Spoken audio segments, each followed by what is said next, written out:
All righty. It's noon on the dot here on Wednesday, April 3rd, 2024. We've got folks filing in on time.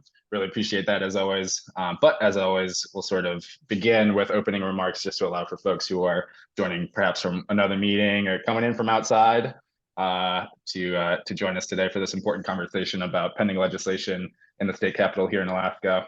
Obviously, we've got the founder and director of REAP here, Chris Rose, who's going to be sharing his expertise and knowledge with us today. But as always, wanted to start with a land acknowledgement. I personally am zooming in from the unceded lands of the Dena'ina people here in Anchorage, and all of the REAP staff really draw inspiration from their, generations of stewardship of these lands and the way that they approach visions for the future and ways that we can really try and foster the creation of a environment in which we can thrive and work together here for the future of all peoples. And so really want to bring that to our work every single day, and especially to the conversation this afternoon.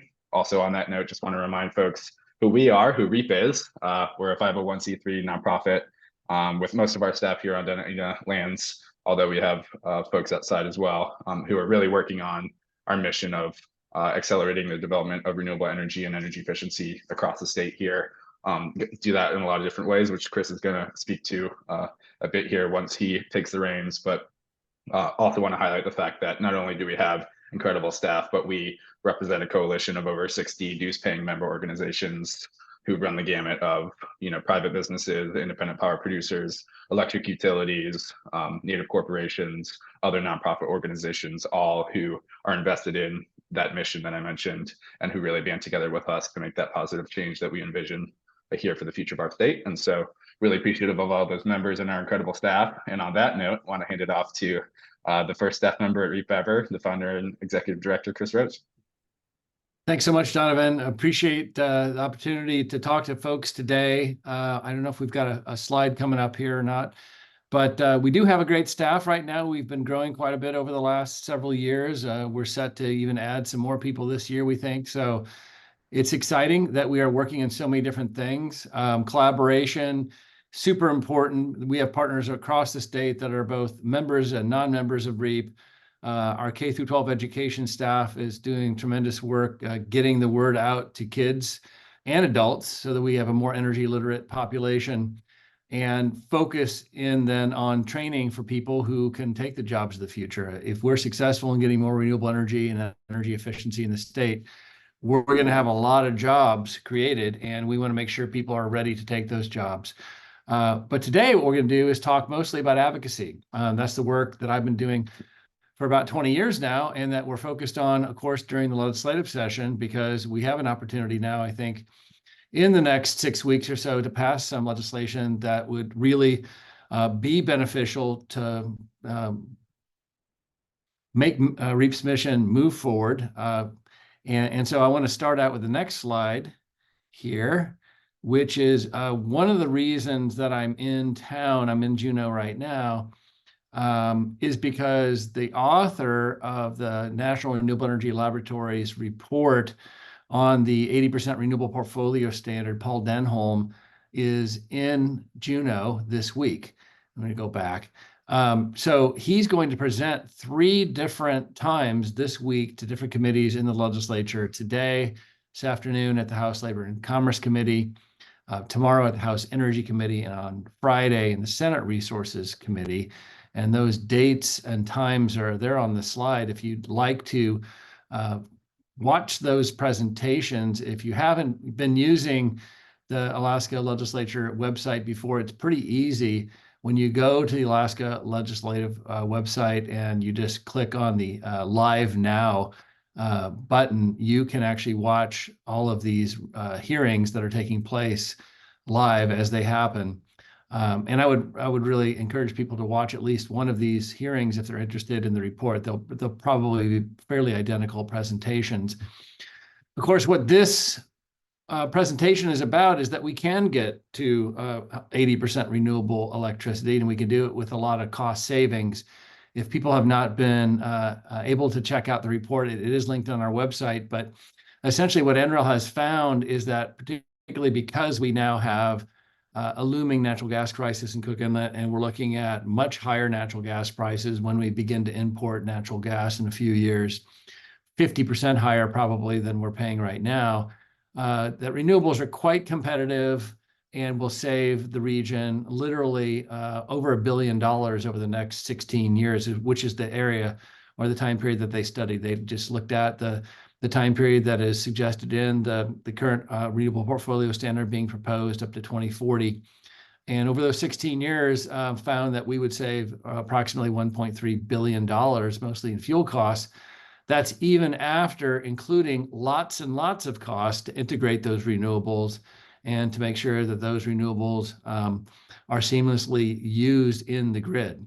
So it's a real interesting set of findings that NREL came up with. I would recommend that people take a look at that and also plug into one of these committee hearings this week. And I'll stop there and just see if anyone has any questions about the NREL study or what Paul Denholm's going to be presenting on this week.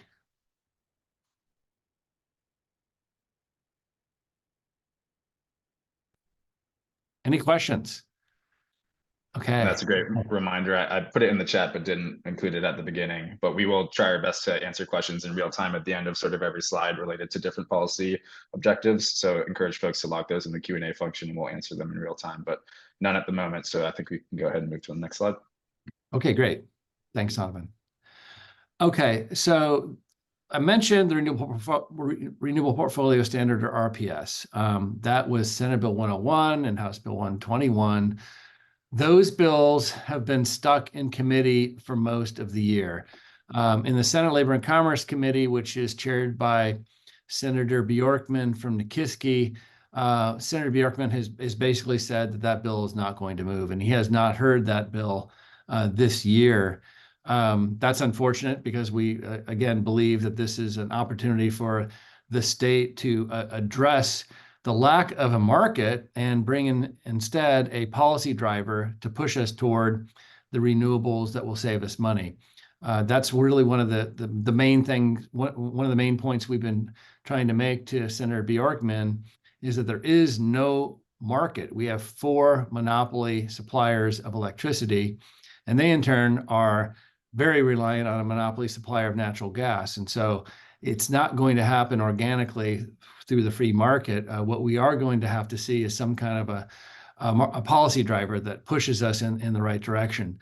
In the House, the bill was heard last year, but then not heard again this year.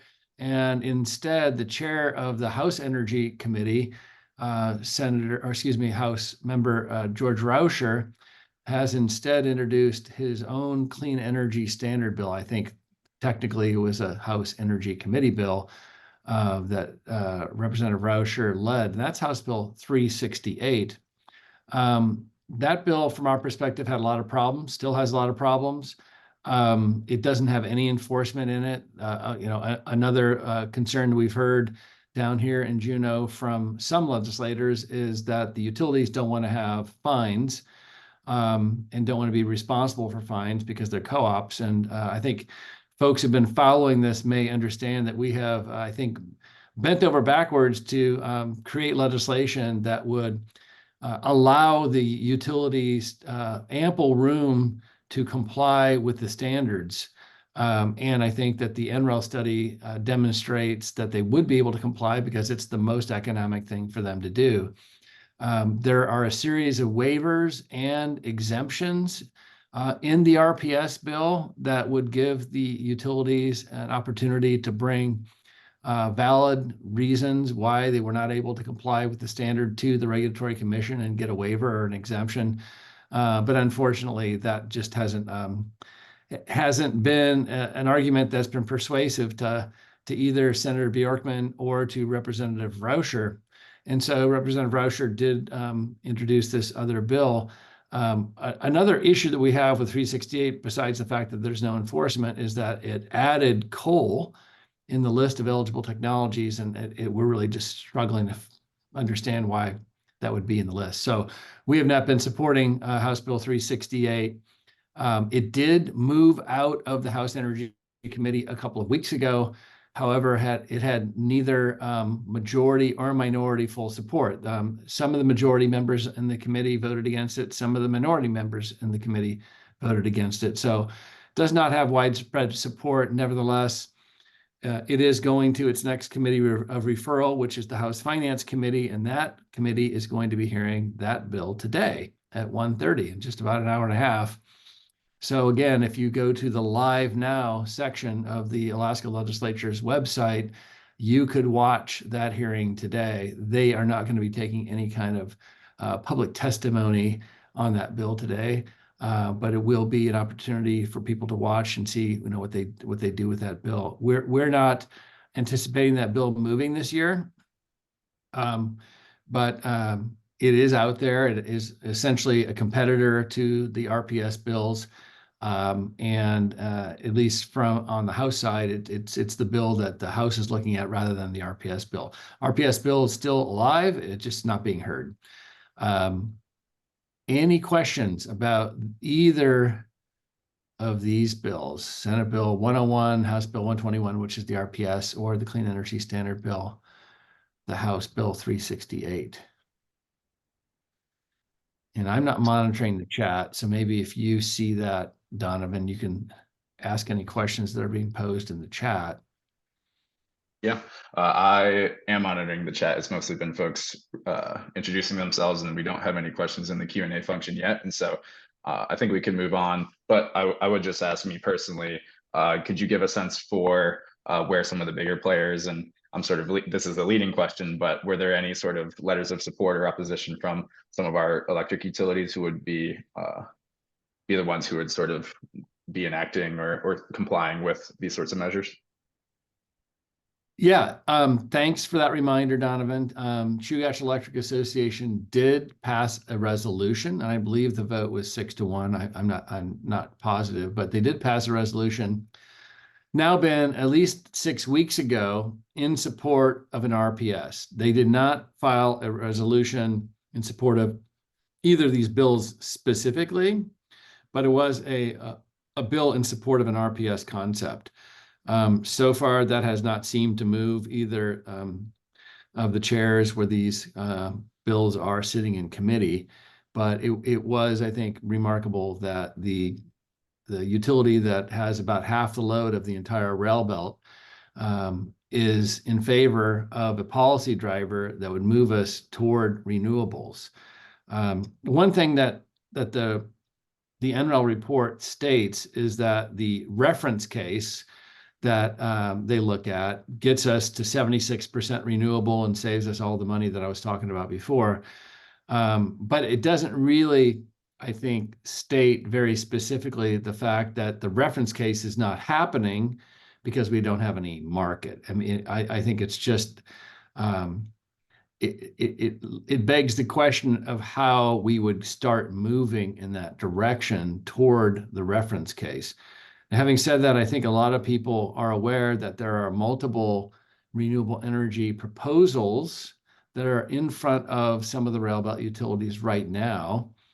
These are projects that have been in development by independent power producers, and those independent power producers are currently seeking what are called power purchase agreements, or PPAs, from those individual utilities. We haven't seen any of those PPAs signed yet. We would love to see us start having those PPAs signed in the rail belt, because I think it would be an indicator that renewables are going to be the way of the future rather than doubling down on what's already very expensive natural gas. Just for comparison's sake, the utilities in the rail belt, the three utilities that use natural gas, which are Homer Electric, Matanuska Electric, and Chugach Electric, are all buying gas in the $7.50 to $8 range. For comparison, last I looked last week, the cost of natural gas to utilities in the lower 48 was about $1.55. So we're already paying literally about 5 times as much for natural gas in Alaska as the lower 48 utilities, where the Henry Hub price last week was $1.55.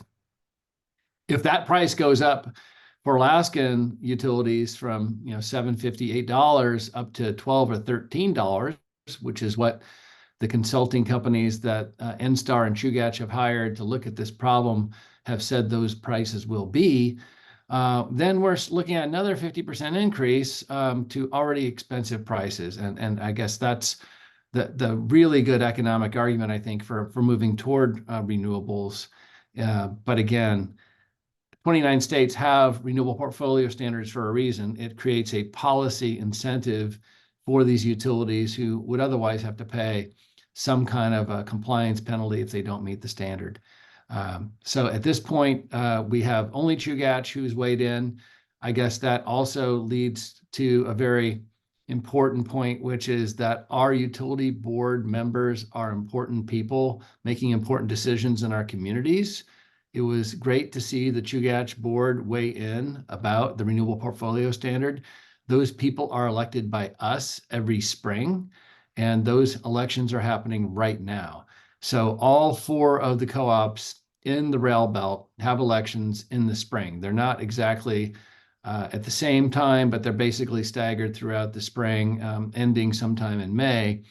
And if you are a member of a co-op who pays a utility bill, then you have a vote.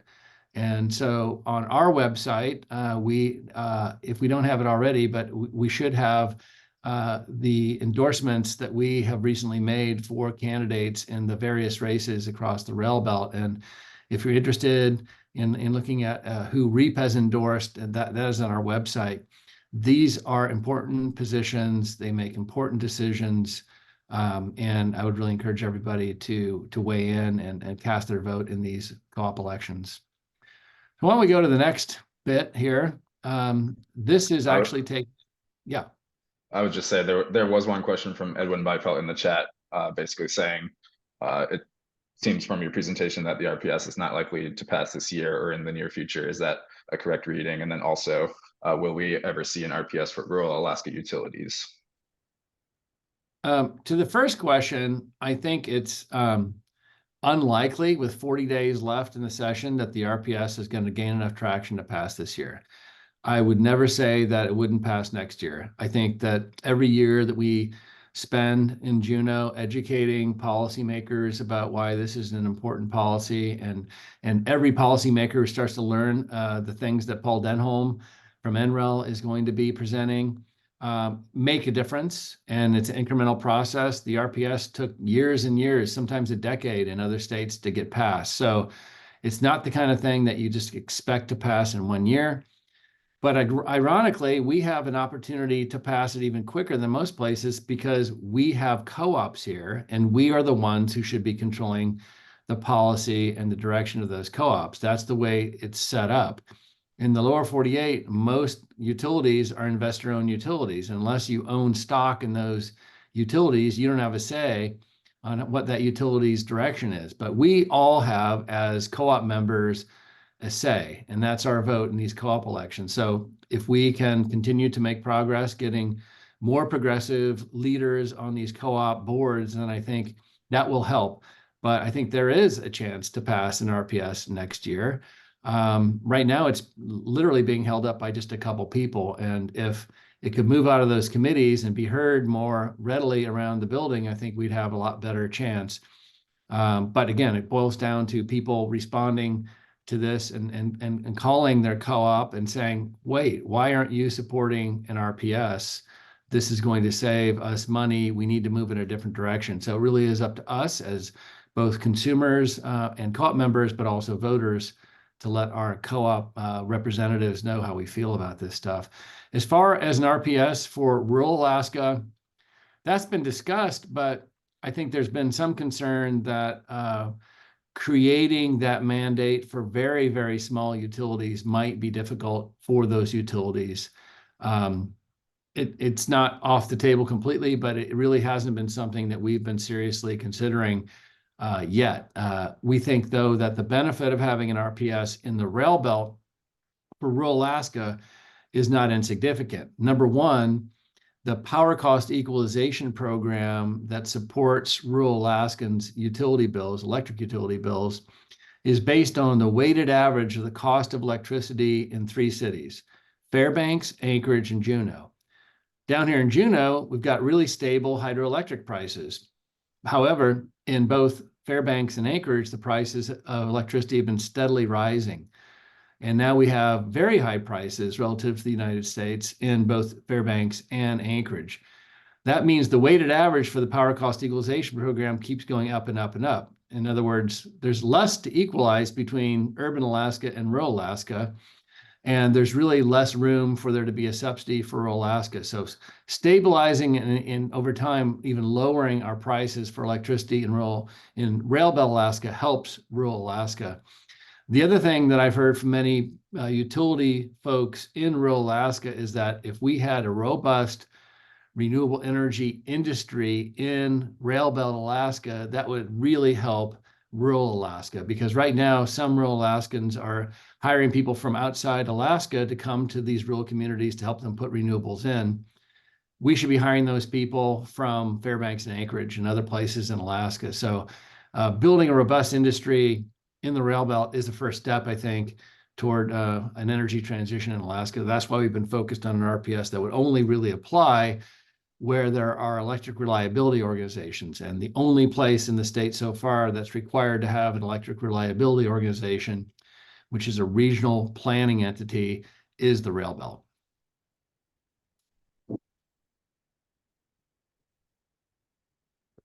Any other questions pop up before we move on? And I am monitoring the chat. So if people have questions, you'll have to translate those for me, Donovan. Yeah, no, I think we're good on policy questions, and we can move on to the next slide. Okay. Well, folks have been hearing us talk about green bank legislation for a while.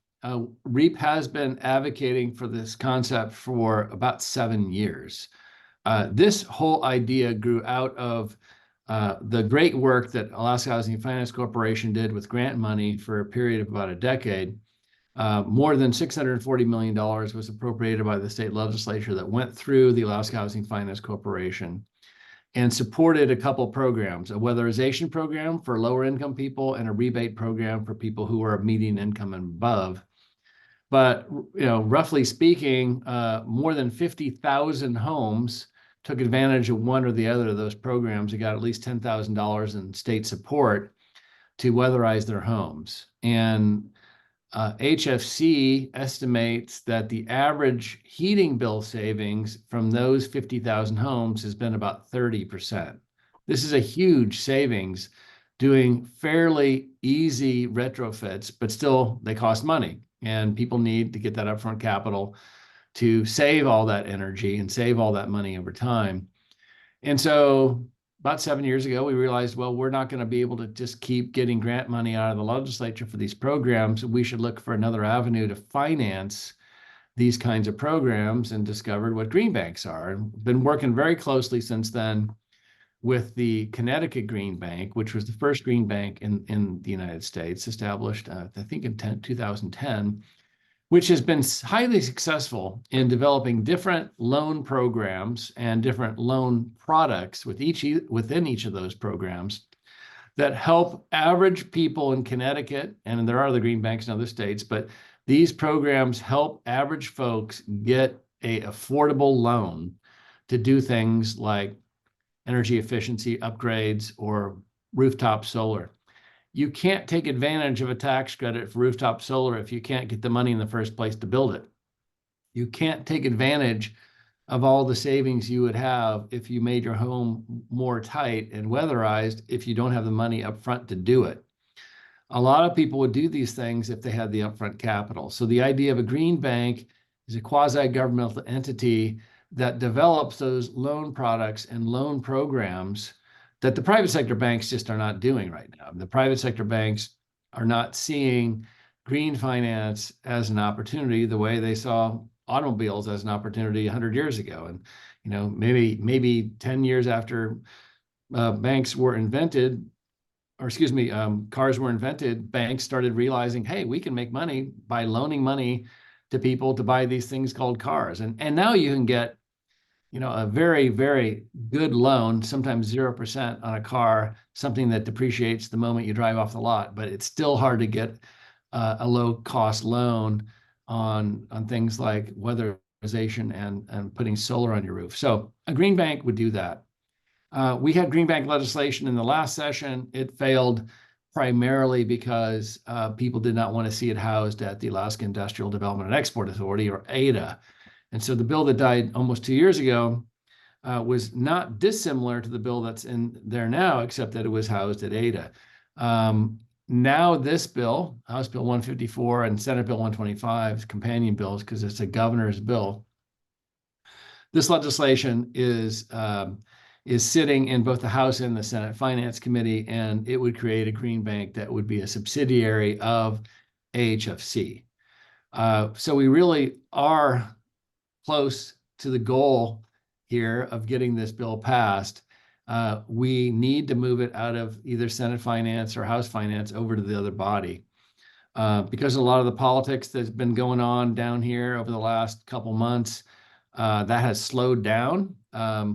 It's not like we have a lot of committees to go through. We just have this one bill, that's the governor's bill, sitting in 2 committees. So we're hoping that this bill will come out of one of these committees relatively soon. With 41 days left in the session, we actually still have quite a bit of time to get this bill passed.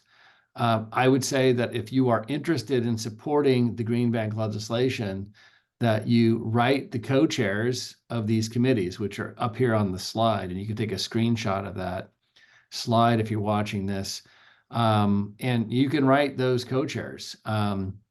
Senators Hoffman, Olson, and Stedman, and House members Edgman, Foster, and Johnson.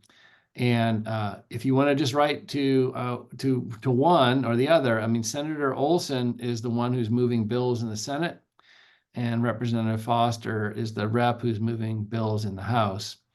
So those are key offices to hear from folks.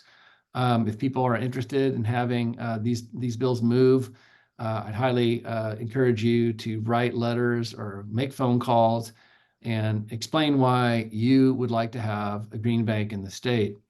Another thing that's worth mentioning is that we're expecting an announcement any day, could even be tomorrow, from the Environmental Protection Agency, EPA, that they're giving out $27 billion with a B to various organizations around the states that have applied to become regional national green banks.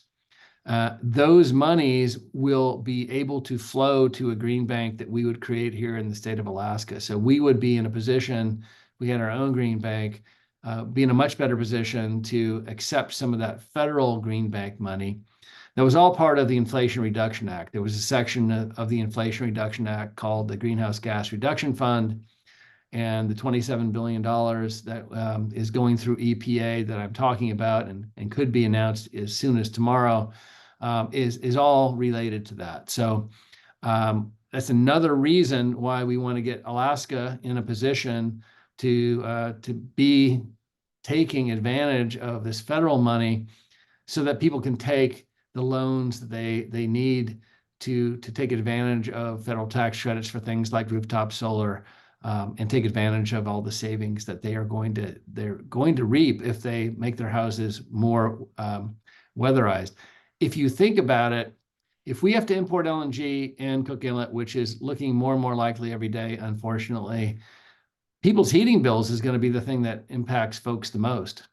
If your heating bill goes up 50 or 60% because NSTAR has to pass that cost on to you, it's going to be very, very difficult for a lot of people. But if you can decrease your energy use through energy efficiency, you can really help mitigate some of these costs. And there will be opportunities for people to take advantage of other technologies like heat pumps. Heat pumps are already working in Alaska's climate. They may not work on the very, very coldest days, but if you combine the federal incentives that are available right now for heat pumps, along with a low-cost loan, those technologies as a replacement, or at least a partial replacement for gas furnaces, is going to become more and more interesting economically for a lot of people. So the Green Bank has a huge role to play, not only on the heating side, but on the electric side. REAP has done its own back of the envelope analysis of just what rooftop solar in Anchorage would do. And we have estimated that if we could put rooftop solar on 25 to 30% of the south-facing buildings in town, that Anchorage could generate about 8% of its electricity from solar. That's a huge amount of solar power. And that would allow us to store natural gas that would otherwise be burned in the summer and for use on those cold, dark days when we do have a gas crunch in places like Anchorage when it's super cold and dark. So solar has a place to displace a lot of natural gas, but we need that upfront capital for people to do that. And the nice thing about having people put on rooftop solar is it doesn't cost the utilities anything. Really, there's very little upgrades that the utilities have to make to their system. Rather, those solar systems would be built by individuals with help from the federal government. So I'm going to, I think, move on to the next slide unless there's another question that you see there, Donovan. I do see a question about just sort of regarding the RPS, so we could maybe leave it to the end, or if you wanted to address it now. Oh, let's take it. Sure. So this is from Nancy Bale, asking sort of two questions related to the RPS, but with a Golden Valley focus. One is, have they come out in favor or opposition to an RPS? And then relatedly, do you have any updates on the status of the Healy 2 closure? I don't really have any updates that would probably be more recent than what Nancy would have heard herself from the Golden Valley board. My understanding is that Golden Valley has started to rethink the Healy 2 closure, at least the date of it. I also know that Golden Valley has applied for a lot of federal money that could help them build the Shovel Creek wind farm, help them pay for the Shovel Creek wind farm, I should say. So I don't know how all that's working in the Golden Valley boardroom. I did see a statement from Golden Valley about 6 weeks ago, and that's what it was called, a statement about a renewable portfolio standard. That it was not full-throated support of an RPS, but it wasn't like saying an RPS was bad either. I think it was just kind of a mixed bag in terms of what the statement actually said. Again, I think the concern that we've heard from utilities, and I think was also expressed in that statement from Golden Valley, was we don't want to be subject to fines. And of course, people don't want to be subject to fines. I don't want to be subject to a fine if I run a red light or run a stop sign, but that's the way that we incentivize behavior oftentimes, is to have a fine. It doesn't mean you can't be a careful driver. It doesn't mean you can't be a well-planned utility that actually looks ahead and says, well, we're going to not be so reliant on high-priced fuel. And that the penalty that we're all paying is the lack of planning that's gone on, that's now coming to roost in the form of higher natural gas prices. So whether you call it a penalty that is paid to the government or a penalty that is paid by consumers in higher electric or heating bills, is really beside the point. I mean, I think we really need to have planning move forward in a way that is going to drive us toward renewables, because they are the cheapest electricity on the planet, wind and solar. And we need to find a way here in the Rail Belt, at least, and especially in the Rail Belt right now, to move toward renewables as quickly as we can. Thanks. Seeing a lot of interaction in the chat, but no sort of questions about this policy conversation. So I think we're free to move on to the next slide. Okay. So this is the last set of legislation I'm going to talk about today. It's a good time to mention that there's other pieces of legislation that I think people might care about. There's a community solar bill. There's a lot of other things that REAP is not tracking quite as closely. These are the priorities that we've been able to track with the bandwidth that we've got. And this transmission legislation was something that we thought could come up this year and maybe even would come up, and then it did. So there's two competing transmission bills in the legislature right now. And our hope is that these concepts are going to be combined as concepts. And we're not really trying to take a position on the bill numbers, 257 versus 217, as much as we're saying, these are the concepts that we really care about. These are the concepts that we want to promote. So Senate Bill 217 and House Bill 307 was introduced by the governor. And remember, whenever you see a bill that has both a House and a Senate number, it means it was introduced by the governor, because when a bill gets introduced by the executive branch, it goes to both bodies of the legislature simultaneously. So House Bill 307, we understand, is going to be heard soon. Senate Bill 217 has already been heard in the Senate. Senate Bill 257 has already been heard in the Senate and has another hearing coming up on Friday. I'll start with 307 and 217.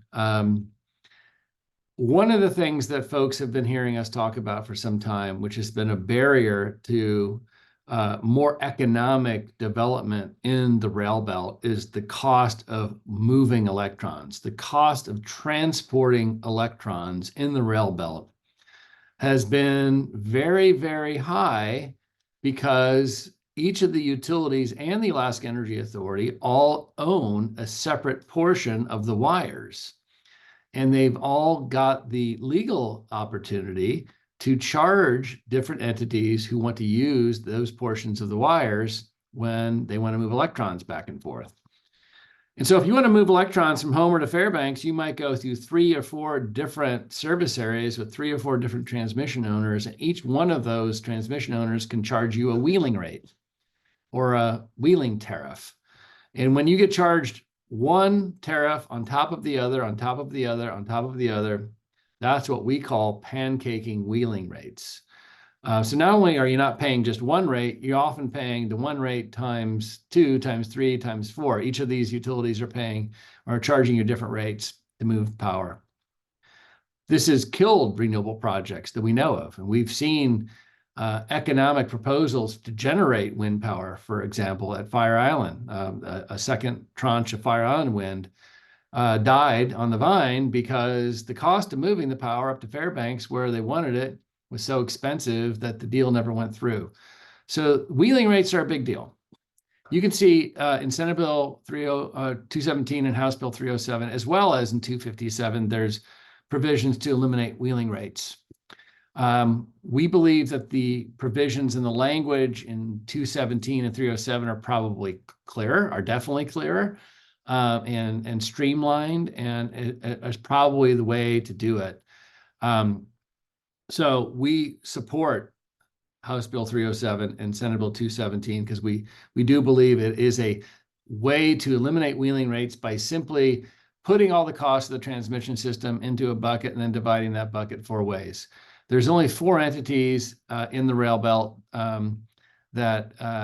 well, that's not true. The city of Seward could also collect rates from people, but there's only the utilities, the load-serving entities, can collect rates from people to support the costs of running the system. And so rather than allowing 2 cost recovery mechanisms for transmission, which is rates and these wheeling fees, what this legislation would do is simply say, we're only going to recover the cost of transmission through rates.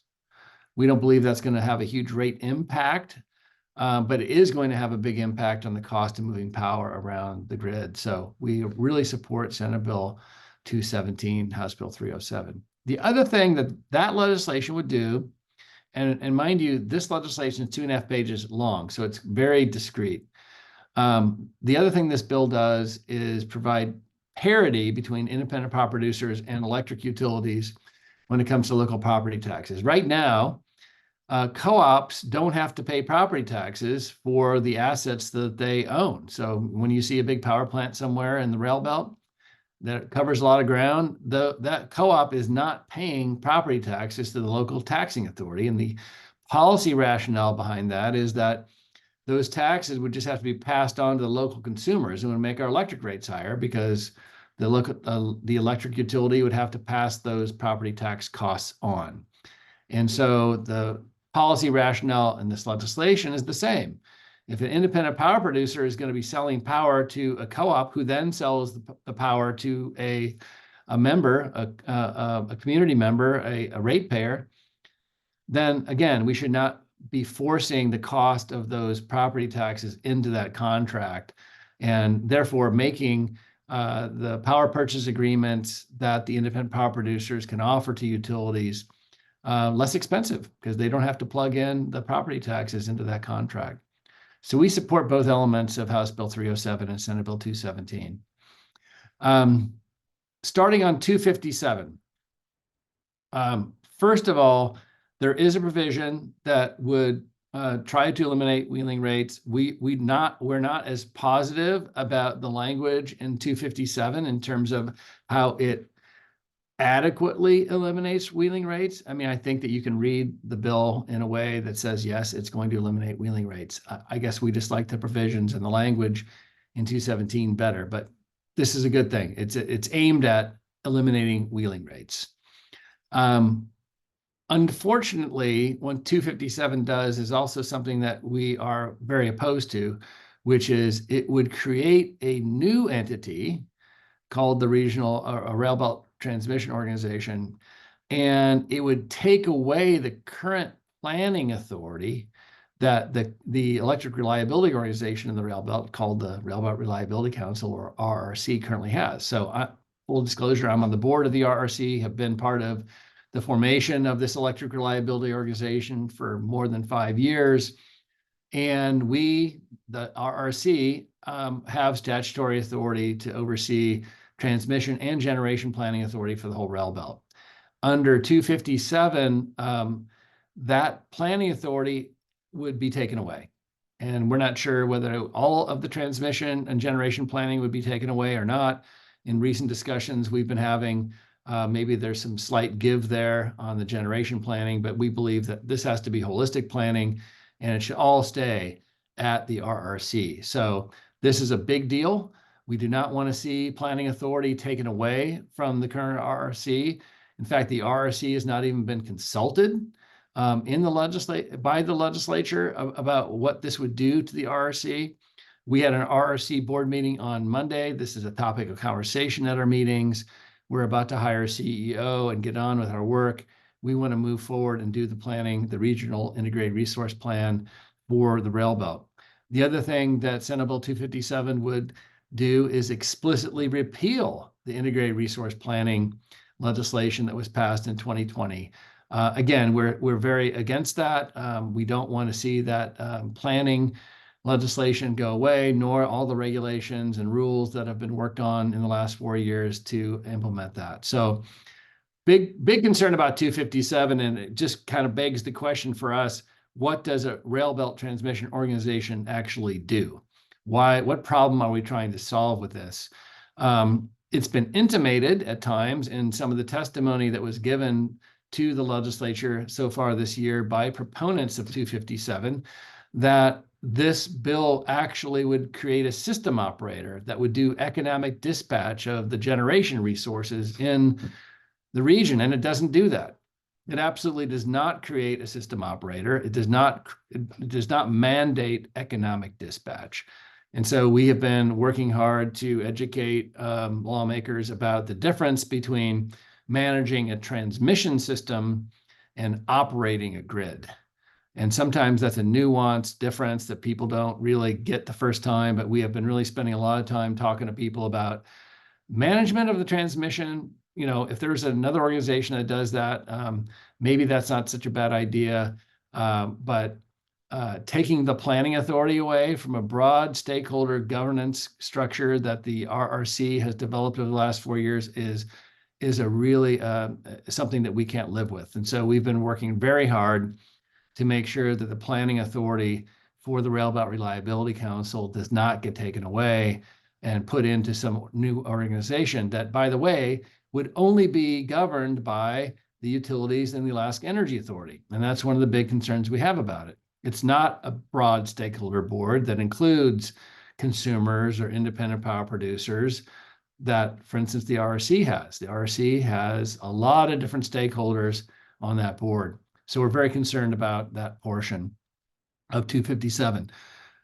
Another thing that 257 does that we do support, and that's the top list here, is establish stricter qualifications for the RCA commissioners.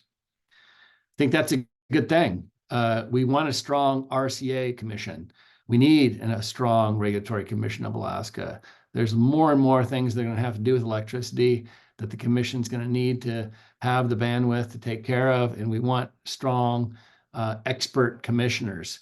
And so we believe that the provisions in 257 to move in that direction are good. Another thing that's not in a bill right now that I don't think, but I think has been talked about moving into one of these bills is splitting apart the boards of ADA and AEA. Right now, ADA and AEA share the same board of directors, and of course they have different missions. And so there's been some talk for many, many years of having a different board, and I think that is starting to gain traction. It was one of the executive orders that the governor proposed at the beginning of the year that did not get past the legislature. They voted against doing that, but they're still, I think, interested in that proposal and that concept. And so where we're at right now, I think, is a place where many of these concepts in 217 and 257 may be merged together. We're not sure exactly what that's going to look like yet, but I think there's a lot of discussions about merging these concepts together, and we're hoping to put what we believe are the best concepts into that bill, and working to make sure that what we think are some of the not so good concepts or really bad concepts to stay out. So that's where we're at right now. Senate Bill 257 is going to get heard, and maybe we can move to the next slide. It's going to get heard this Friday, and it's going to be heard in the Senate Labor and Commerce Committee at 1:30. It's there's going to be invited and public testimony. That's important.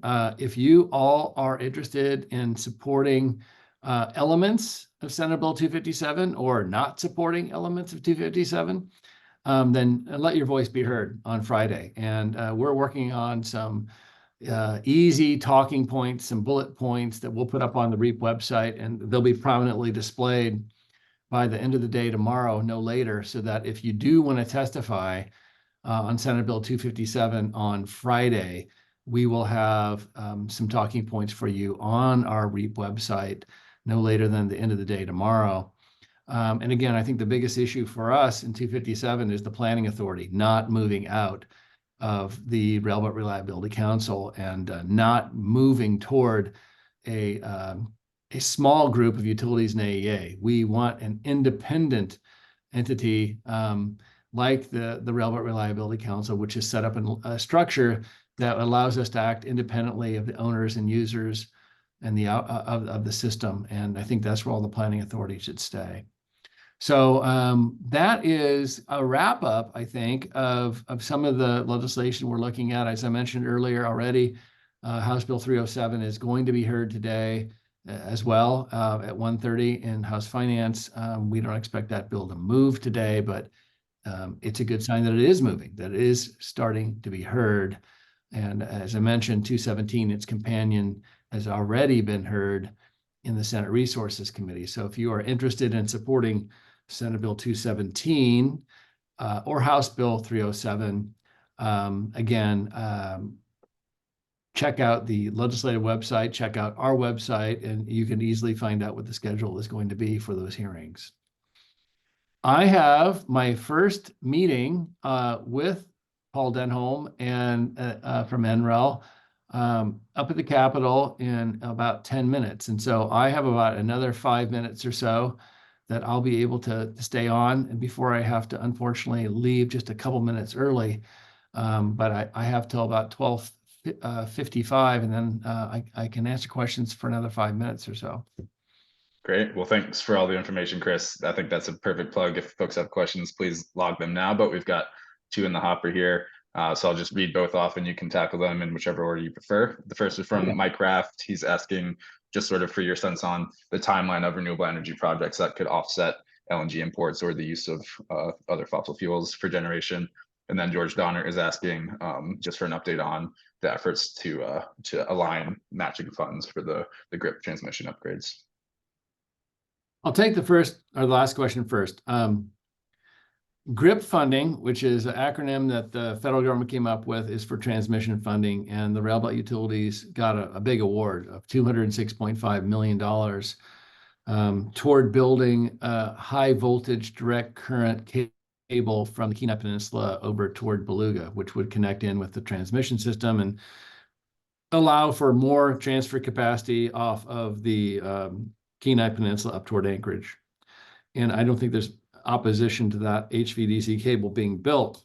It requires a match, though, $206.5 million. And so there's a huge effort by the utilities to get the legislature to match that. My understanding, and this is just based on testimony I heard Curtis Thayer from the Alaska Energy Authority provide a couple of weeks ago, is that the Department of Energy is not requiring that a $206.5 million check be signed this year by the legislature, but rather that the DOE just sees line of sight funding. In other words, that the state or the utilities are going to come up with the money as needed, because that transmission project would take 8 years to build. So we're not going to spend all $413 million in the first year anyway. The idea is as needed, the state and or the utilities would provide a match to the federal money.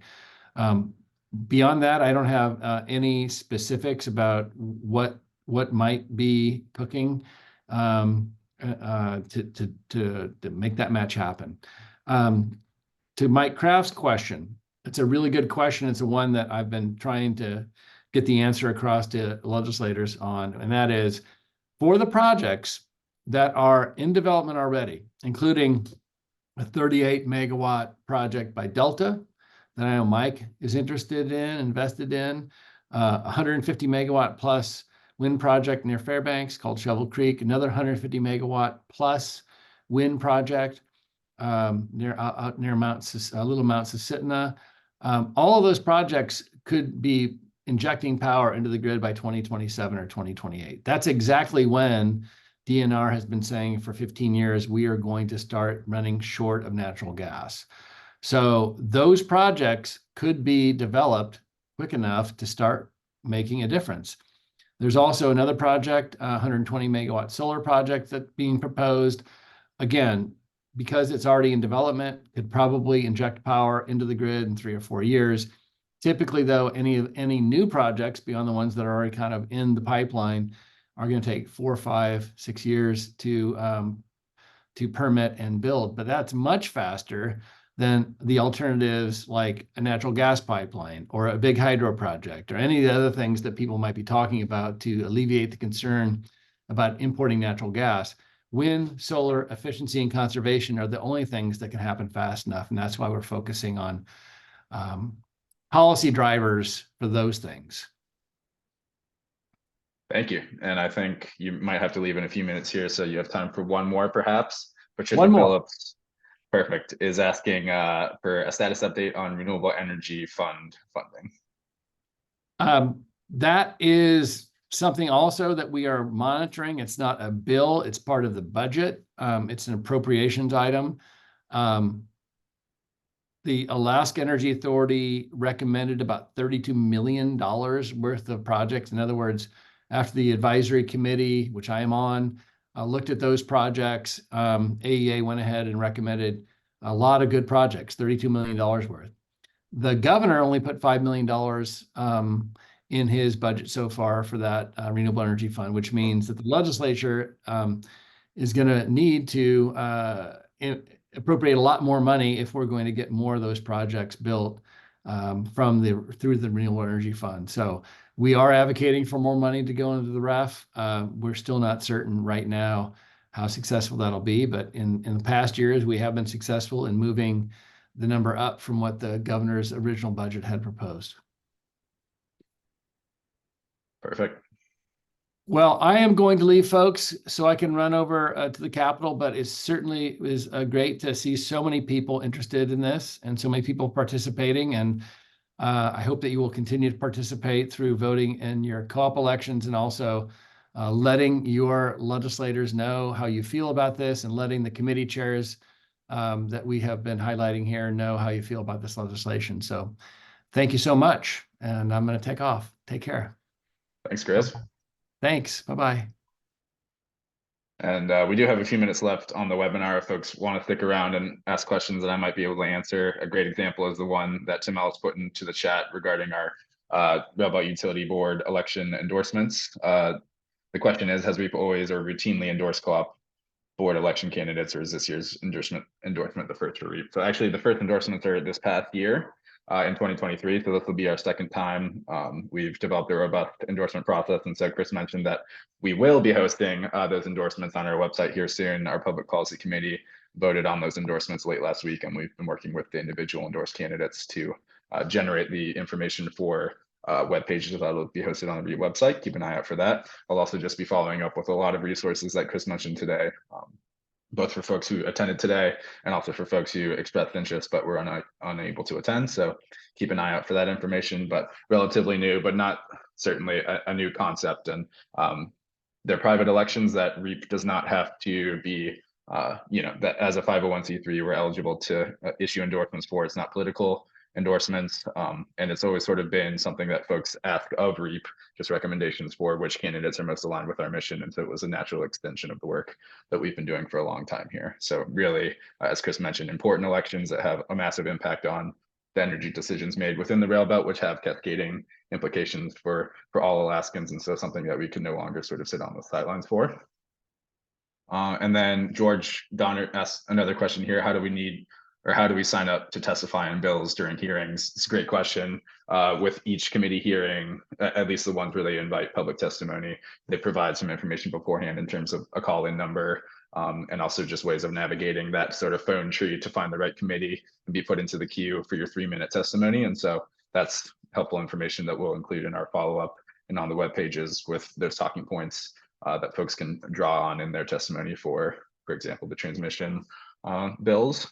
There's also a comment here in the Q&A that I want to address from an anonymous attendee, basically saying that, well, I'll just read it out. It seems that proposals frequently mention we will save money while also stating that some renewable energy costs, including equipment, will be covered by state and federal grant money.